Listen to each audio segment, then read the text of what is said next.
దేవుని గురించిన మాటలు ప్రతిరోజు మనం ఒక్కళ్ళకైనా సరే చెప్పాలి. అలా చెప్పాలంటే మనం ఏం చేయాలి?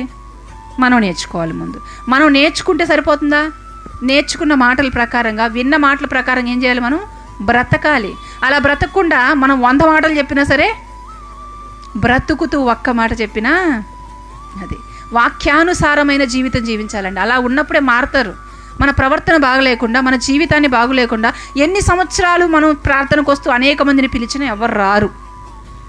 చాలామంది మేధావులు అంటారు కదా, మాకు యేసుక్రీస్తు ప్రభు అంటే ఇష్టమేనండి, ఆయన మంచి దేవుడు, కానీ క్రిస్టియన్స్ అంటే మాకు ఇష్టం లేదు. I love Jesus but I hate Christianity అన్నాడు ఒక ఆయన. తెలుసా?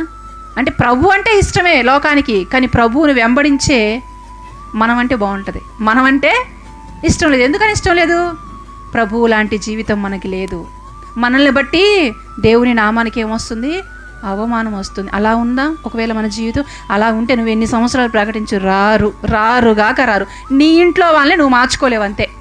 మన ప్రవర్తన ఎప్పుడైతే పరివర్తన చెందుతుందో, మన బ్రతుకులు ఎప్పుడైతే మారుతాయో, మన నడక, మన నడవడిక, మన మాట, మన చూపు, మన ఆలోచన సమస్తం ఎప్పుడైతే మనం మార్చుకొని ప్రభువుకి ఇష్టలుగా బ్రతుకుతూ ఉంటామో, అప్పుడు నువ్వు పిలవకపోయినా వస్తారు.